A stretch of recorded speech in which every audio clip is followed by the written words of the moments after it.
Welcome. It's the private life of Peg Lynch. I'm James Lilacs. I'm a newspaper columnist, and I run lilacs.com, the internet's oldest, I'd like to think, cultural anthropology site. And I'm here with Astrid King, and I am Peg Lynch's daughter. Well, you might be thinking, okay, the private life of Peg Lynch. I don't even know about the public life of Peg Lynch. Who is Peg Lynch? Well, I'm going to tell you. My mother was the first woman ever to create, write, produce, and star in, and own, which is very important, both her own radio and then television comedy series. In fact, she's often called the woman who invented sitcom. Her creation was called Ethel and Albert, and it became one of America's most popular husband and wife comedies, really from the day it was first born in 1938, on Valentine's Day, in fact. And for the next 75 years, her show, in various formats, could be heard either on radio or television on all the networks, NBC, ABC, CBS, or public broadcasting, or even performed live on stage. It's been translated and broadcast on Swedish, German, Dutch, and for some reason, Egyptian television. And by the time my mother died in 2015 at the age of 98, she had written over 11,000 comedy scripts alone and unaided. Now it's quite an accomplishment. And when she died, Peg's obituary in the New York Times was 2 columns, the whole page. Why? Because, well, she'd been experiencing something of a revival, a renaissance. It's not like she was ever forgotten. She still was around. She went to old-time radio shows where they played her clips, and she'd perform them herself in her 90s. But she was back on satellite radio, and a whole new generation of people were coming to appreciate the brilliance of her work.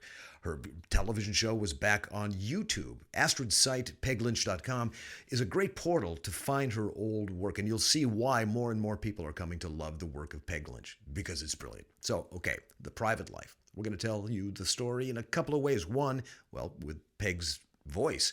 Got lots and lots of interviews of her telling the details about her life. But more importantly than that, we thought it was necessary to tell the story with Peg herself, right? Well, when you look at her story, it was going through countless letters that she wrote to her mother and the interviews that she gave over the years, all of which I've had to transcribe so I could see what was what. But it made sense to tell the story as Peg. So that's what we're doing. With your permission, I will become my mother. Astrid as Peg. Well, we'd best start then. Let's go back to the beginning, to Cassim, Minnesota. No, Jamie. I don't want to do that, Jamie. You're not going back to the beginning yet. Now, here's what we're going to do. I got to tell you something. I thought of it the other day. Funny. I'm trying to remember it all now. But, well, here's what happened.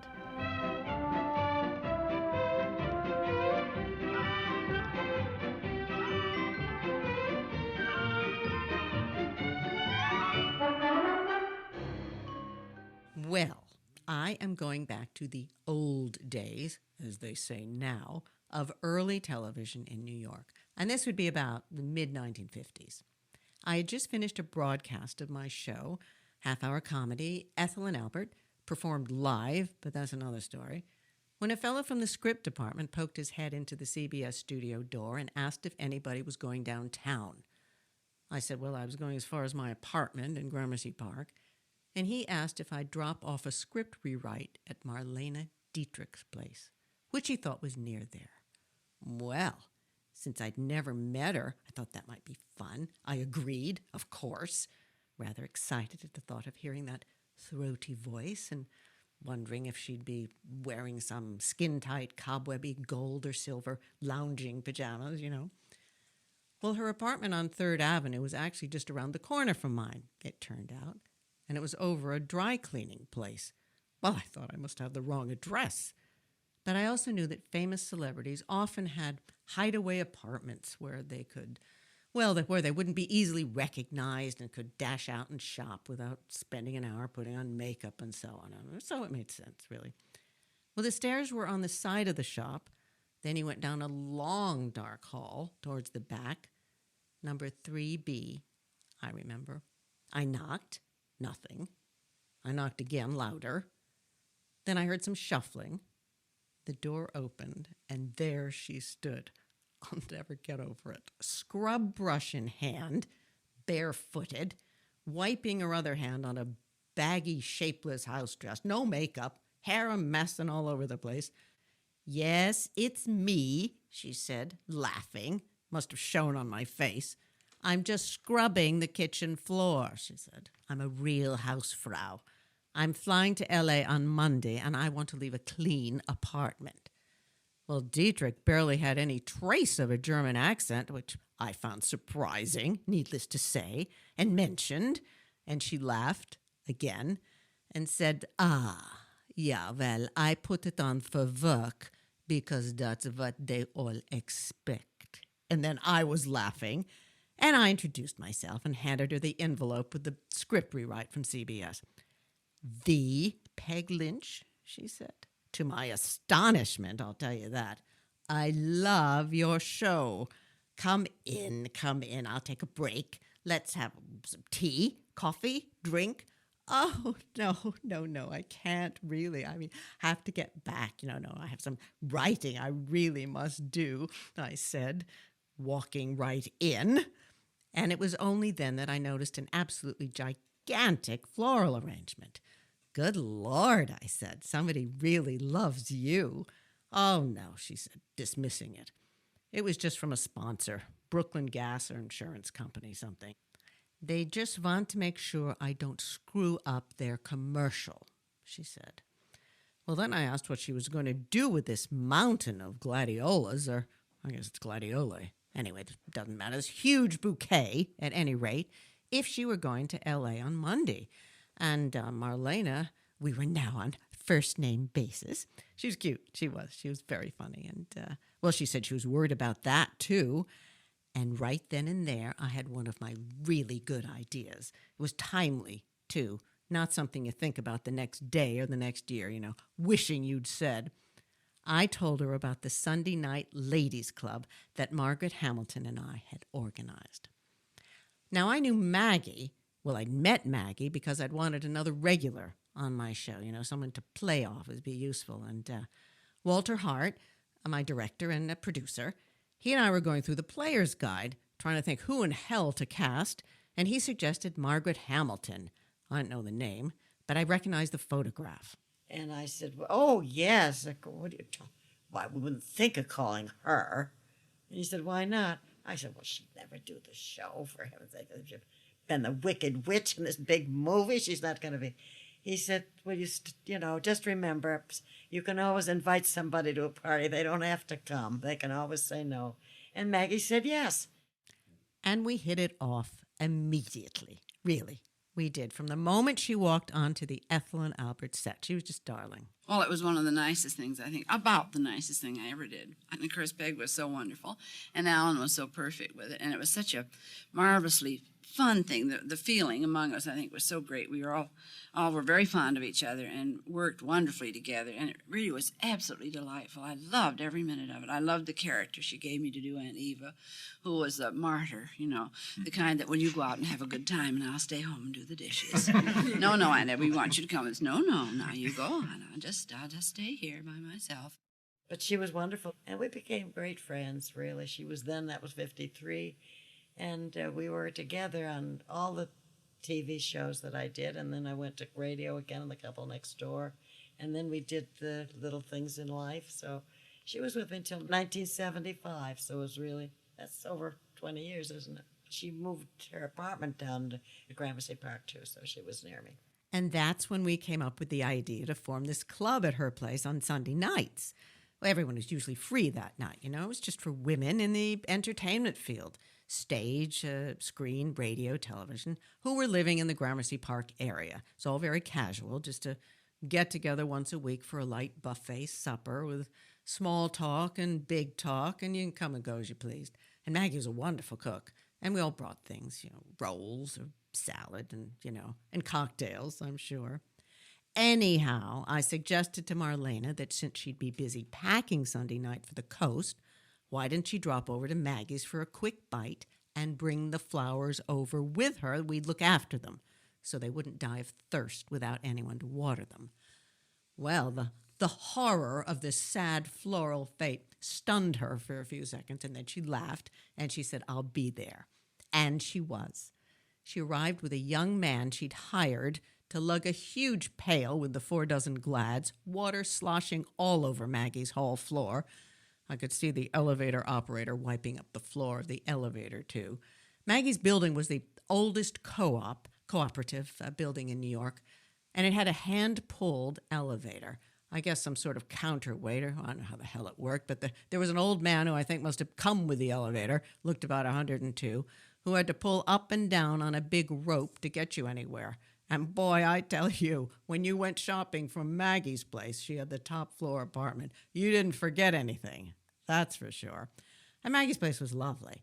It was bright and sunny, and 2 big living rooms, library, nice kitchen. I think she paid about $60,000 for it. Well, in any event, Marlene arrived there that night and rushed to embrace Maggie, saying how delighted she was to be there, and gave her a quick peck on the cheek. Just as Agnes DeMille came out to the kitchen, the dancer, choreographer, the Oklahoma and all those shows, and her uncle was Cecil B., big Hollywood director. He'd played himself in Sunset Boulevard a few years earlier. Agnes was nice, I liked her. Anyhow, she sort of twirled in, crying, "Marlene, how wonderful, it's been years," or something like that. And then Mildred Natwick came out, and everyone hugging everyone, and then they all disappeared into the living room. Well, seeing the look on Maggie's face, I hastily closed the living room door just as she was grabbing a mop out of the kitchen closet and had started yelling at this young man standing in the hall with his giant pail of flowers. "Kitchen! Kitchen! Why are you just standing there slopping dirty water all over the floor?" Well, the young man gave a bewildered, "Who, me?" look, pointing to his chest, and, "Yes, you! Who else? Kitchen! Get out here to the kitchen!" Well, he struggled in with this wobbling, overladen pail of flowers, water still going everywhere, as Maggie carried on loudly. "Why do people do this? If you're asked to dinner and you want to bring flowers, you either bring potted plants that do not need a vase. Do not bring long-stemmed flowers so your hostess has to drop everything and scramble around to find a vase." I interrupted her to say that she could be heard in the living room. She paid no attention. "Ladder!" she cried. "I'll have to go get the ladder now from the outside hall." I must mention here that this being an old building, the ceilings were 14 feet high, and you needed a ladder to get to the top cupboards. Well, I told the young man to set the pail down and go into the closet outside the front door where he'd find a big ladder and to bring it in. Maggie, meanwhile, had not stopped mopping and muttering, and again I reminded her that she could be heard. "I do not care who hears me. Maybe they'll learn something. There is always one guest who hands you long-stemmed flowers when you already have 6 million things to do, something cooking on the stove that you have to keep an eye on, trying to refresh everyone's drink," and so on, and so on. And I remember Evie Juster, an actress I used a lot, nice girl, came out to the kitchen just then, asking if she could help with anything and giving me a look. I remember she just got in a commercial. She was very excited. Some fantastic liquid that removed those brown spots from your hands. But Evie said not to use it. Some guy who cleaned the studio said it was just household bleach and it'd eat up your skin. This is neither here nor there. But anyhow, just then, the young man reappeared, puffing and panting and dragging a huge ladder, which was scratching the parquet floor with every step. And Evie and I rushed to help him into the kitchen with it and to lean it against the cupboards. He started up it, but Maggie pulled him off. "No, no, no, I will do it. I will do it. You don't know where anything is."